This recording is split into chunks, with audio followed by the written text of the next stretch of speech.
What up? It's your boy T-Bone on Reaction. Today's Music Monday. Kick things off. Returning to the DJ Mag videos after we're watching the video from L Train, location. Shout out to L Train about the obscure beat sample that shaped not only hip hop music world, which is "Amen, Brother" by Winston. It also shaped the sound of a lot of another genre, which a few other genres, electronic, one being jungle and the other being drum and bass as well too. Now the jungle track that got inspired from this was unfortunately not on here, but I got another and grabbing another jungle anthem from DJ Mag. This was by Levy called Incredible, and as well too. So without further ado, let's check out the from DJ Mag, General Levy, Incredible, the making of a timeless jungle anthem. Let's get it. I see the whole cinema just stand up and start skanking. I see girls on the chairs, rocking out to the tune like they're in a rave. It became a club. Big up! All original jungle is massive. The original dancehall jungle is there. General Levy alongside DJ Magazine with the story of Incredible, and the world is in trouble. Boom! Before I go forward, let me make sure I am right about it. Yep, it's the video right here, the obscure sample. You've heard this. Yeah, now the one I was more accessible. Producers putting house, hardcore, and hip hop, often playing tracks at the wrong speed. Just as they do is find an aim and break, speed it up, and fade. It morphed as tempo. This is the one I looking Ninja. for. Yeah, there's not that one. Is that the one? Hold on. It's not that one. Either way, one is by Soul Milton. I'm not sure that's the song I'm looking for. But either way, we got that. Anyway, we'll keep going. Yeah, here we go. It's called Lenny. It's Lenny the Eyes. We are. Yeah, we are. IE. So that's the one I'm looking for, but it was on DJ Mag, so I'm going with Jennifer Levy. Let's get it. We got this skill. Dance can nice and let's spend the fun the bill. And the girls see you with vices like them teams get the deal. Pass out with them in the pass out with them in the corner with them in the chill. I go winner, cycle winner. What about the illa? So a gentleman called Pete Tong is a DJ. Pete Tong, big man, legendary Pete Tong. Till this day, he's still doing his thing as well too. He was my A&R man at London Records, and they were trying to market me like Shaggy.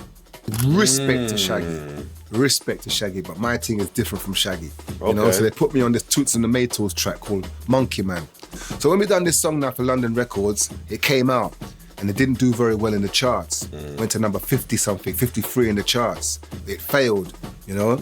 So when I went into London Records the next week, you know, everybody's head was down. When I came in the room, everybody was just doing their work. There was no red carpet. When it flopped now, they didn't know what to do with me. And I was kind of like on the verge of being shelved.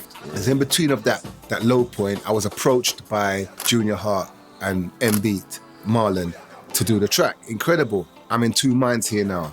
Do I rely on or wait for London Records? Farther in, let me see when that song released, because I don't want to get another wrong idea about a song. It's gonna be 94. Okay. Yep. To get their act together and how they're gonna market me. Or do I do what I love doing, make music? I said yes. I went in and I did it. When you're signed to a company, you can't just go and do tunes for your mates. Right, which is basically what I did. When I went into the booth in Vaughan's to do it, I was testing the mic. Just testing the mic and seeing what I could do with it and how it would sound. And I done it. I just went, well, big up! All original jungle is massive. The original dancehall jungle is there. General Levy alongside MB. The world is in trouble. And then bam, went into the tune. Okay. And it was like, when I finished that, I said to them, yeah, you ready to do the tune now? You ready now? They goes, no, we got it. No, come out the booth, we got it. I was like, you know, what? That's too crazy. How's that gonna work? That's too much energy. It's like, I'm shouting.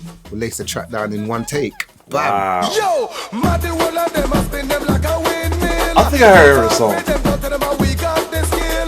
Dance can nice and let's spend the fun the bill. And the girls see you with vices like them teams get. And then when I came back a week later, basically, to hear they'd mixed the tune, they put an element in the song that I didn't actually do. That bar was, wicked, wicked, jungle is this massive. So basically, I'd said wicked on about the third verse. General Levy upon them, wicked, original, partial. And as the years have progressed, that wicked has become one of the biggest signatures for that track. And I took it to my manager and said, look, I found something. You lot have been struggling. Here's something. Look, can you hear it? Look, Commander B played it last night. It mashed up the whole place. It's gonna be a banger. And my manager, who's Erskine Thompson, rest in peace. Erskine Thompson said, no, don't get involved. It's a fad. This scene's going to be over next summer. No. Stick to your London records. We're developing you. Don't get involved. You've done the track, fair enough. Now don't do the video. I said, okay. But I did the video. So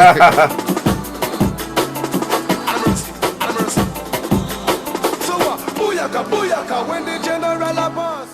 When they released the Booyaka, track, now it went to booyaka. number 28 in the charts. It should have gone further, but because it was an independent label, it wasn't getting that love from the mainstream charts That because it's sucks like right a club there. thing, it's a clicky thing. You got to be in, you can't just come out of nowhere and get a number one.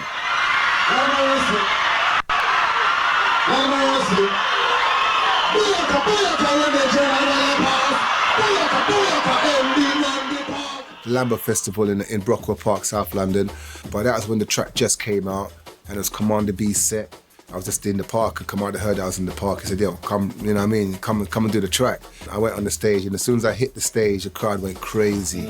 When that track dropped live in the park and I performed it for the first time, we had to pull up the track about 9 times. The crowd were pulling me all over the place. The girl were pulling up my vest. I always remember the security was like, woof. It was like they had to do their work that day.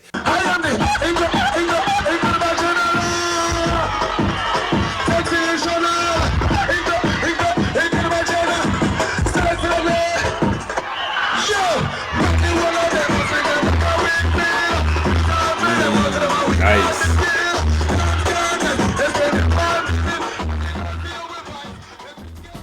I did an interview with a magazine called The Face. It was done at a time when I just done a concert for Incredible. Actually, on the stage, I'd said to the fans that this is our music. We've actually created something new for ourselves as generally as the UK. That's all I meant by it. When I came off the stage, I spoke to a journalist. And I'm in Euphoria. I said, yeah, we've done it. You know, we've got something that's ours, and we've created something which is ours. You know, Nice. But it was taken the wrong way by some of the gatekeepers of the scene who saw it as disrespectful. That I was saying that I created jungle, and then I was looked at as egotistical, big-headed. Who does he think he is? You know, at first I shrugged it off. It was like, come on, everybody's enjoying the track so much. Right. I didn't look at these people as like, really, are you serious? This lady came to my house and they did an interview and they asked me my views on it. I was supposed to apologise apparently then, but Oh, wow. I was not apologising for anything because we'd done nothing wrong. That so sucks. people There are who people would take like that now that. and use that as You got that's gatekeepers for you, man. ammunition to try and boycott me. DJs were banned from playing the track. Bookings were starting to get deleted. Like, for instance, top DJs wouldn't work on the same bill as me. If I was on the bill, they weren't gonna. So the promoters were left with a situation of, who do I book? These 5 top DJs or this guy with this big song. I went through a lot of dark times regarding that song. Backstage, but up front it's always been jiggy. Of course, Shows have always been blessed. Public have always the industry sometimes, yo. been lovely to me. Booyaka, booyaka, when the general a boss. Booyaka, booyaka, and beat run the dance. London Records saw the potential. I said, okay, he's been a bit naughty, but we're gonna try and negotiate something. So they had a meeting with Rank. I wasn't there, nothing to do with me, I'm just the artist. Rank and London Records made an agreement, a licensing agreement, and they re-released the track. Okay. And when they re-released it, with the help of London Records, Polygram, boom, number 8 in the Wow. charts. I think if we didn't have that kind of controversy of the gatekeepers of the scene, I think we would have even got a number 1. I've never received a royalty statement from London Records or from Rank. Every time I talk to Rank said, well, I gave London all the paperwork. I'm giving London's got everything. Yeah, London's got it. They blame London. You go to London blames somebody else, and you end up running around in a circle. So I've never been able to get a royalty statement. industry, I tell you. Man, I don't know how much money, how much that's sold. It's been on so many different compilations. It's been released in so many countries around the Right, world. that's And that's a sub part. You know, this is a big track and it's gonna be on compilation and all that, and he's not getting no kind of royalties. Yeah, that gotta suck. That gotta suck right there. never ever received That sucks. £1 for that song. That from the sucks. industry. Not even £1. That's cold. That's cold. That's how fucked up the industry is at times, yo. Damn. Then Warner Brothers put it in the Ali G movie. That was a real blessing for me because I needed that fuel. I was like, God gave me strength. I went into the cinema to watch it by myself. And I didn't know what's going to happen. I'm just sitting down there watching it. The whole cinema was rammed with people. And then that bit comes on. Oh, yeah. Wicked, wicked. Jungle is massive. Wicked, wicked. That's why I heard it from. Okay. Wicked, original. Muddy one of them must spin them like a windmill. I see the whole cinema just stand up and start skanking. I see girls on the chairs rocking out to the tune like they were in Wow. a rave. It became a club, and nobody knew who I was. No one knew who I was at that time. I'm just sitting there watching everybody go crazy in the cinema. Wow. And I was just like, wow, I could never That's forget. awesome It's such a right feeling. there. That's such a gotta be moment. awesome I feeling couldn't for believe it was sure, me. yo. And not only that, it took me around the whole world. That was how a lot of cinemas reacted around the world. I did like a decade of this peer touring on that song. Man, he only got some money for tour at least. I went to the One Extra to do an interview about another track that I had coming out called Pull Up. When we were in the foyer, all of these guys were coming through, you know, the big garage guys, Dizzy Rascal, you know, all the Fecky. One of the ladies come over there with a notice board and she said, no, Levy, you're wanted in that room. I was like, but wait, what room? That room's full. And basically I just got chucked into this room full of lions. Yeah, this song, 20 years. Oh, wow. We did this tune 20 years ago, seen? All right. Remember, we don't do 2-3 summer tune. Our tune lasts for 20 years. Watch out, what we tell them, boy? I am the incredible general. Sensation, I'm gonna come with incredible Mr. Jam. Yo, watch it. Money,